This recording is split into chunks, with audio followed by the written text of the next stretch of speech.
My favorite part about playing wizards or artificers is the fact that you kind of have this opportunity to make or create a lot of cool things. Because wizards and artificers are the people who make stuff. They invent new spells, new potions, new gadgets, adapt and create because they are forever learning. Intelligence casters! But obviously it can feel super overwhelming if you want to start making spells and that kind of stuff, especially if you don't know how to balance stuff. I would always first recommend to work directly with your DM when you're making these things, because you don't want to put a lot of work in, give it to a DM who's just not interested in having homebrew stuff. Get the okay first before you put in the work. My number one tip is to always make it story relevant. You know, the classic example of Caleb inventing the spell transmogrification in order to fix a party member's issue. But if you're just starting out, I always recommend combining two spells. For example, I was playing a scribes wizard and we were living in a world that was heavily anti-magic, to the point that my character could be burned at the stake for casting. Because of that, I knew that he couldn't have a visible spell focus or spell book. However, I knew that I was playing a scribes wizard, so I knew that his spell book and his spell focus would become one. However, a lot of the cool stuff with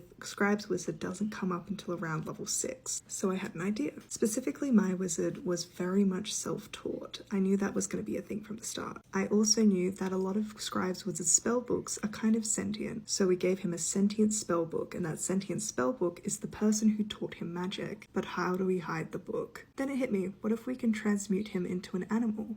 A pet? A familiar? Thus creating my spell a wizard's best friend, because a wizard's best friend is his spellbook. It basically combined a lot of the elements of a scribe wizard's book with Find Familiar, and the spell would kind of grow with him. But essentially, rules as written, it acted just like Find Familiar. The only extra thing is, if someone cast Detect Magic, this owl would pop up as a magical item, and it also acted as his spell focus. Unlike normal familiars, he could speak directly to other people, and with a bonus action, he could be transformed back into his book form. The downside was, if this owl gets destroyed, and he has to resummon him like any other familiar, this guy is now out from a spell book and a spell focus, meaning he is stuck with only components and the spells he has memorized for that day. But this was a really cool element to have.